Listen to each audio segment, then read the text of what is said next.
1.5 লাখ যুৱক যুৱতী সংখ্যাটো আমি 1.5 লাখ গৈ পোৱা নাই মই 1.5 লাখ এইকাৰণে কৈছো যে 2 এদিনতে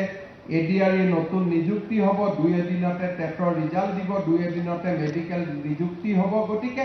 অহা 2টা মাহত 1.5 লাখ হ'বলৈ বাকি থকা 20-25 হাজাৰো আমি পাৰ কৰি আমি আগুৱাই যাম অসমত স্বাধীনতাৰ পিছত আগৰ কথাটো মই বাদে দিছো কোনো পৰিবেশতে কোনো কালে ইমান ডেকা লৰাৰ নিযুক্তি আৰু এজনো মন্ত্ৰী বিধায়কৰ ঘৰত নোযোৱাকৈ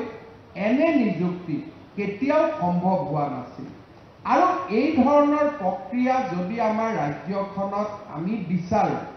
আমাৰ ৰাজ্যখন যদি সকলো ক্ষেত্ৰতে আগুৱাই থকাটো বিচাৰো আমি এনে এচাম নতুন প্ৰজন্মৰ আমি সৃষ্টি কৰিব লাগিব যি নতুন প্ৰজন্মই অসমৰ উন্নয়নৰ বাবে অসমৰ বিকাশৰ বাবে সমৰ্পণ কৰে আৰু এনে ধৰণৰ শিক্ষা আমি স্কুলৰ শ্ৰেণী কোঠাৰ পৰা আৰম্ভ কৰিব লাগিব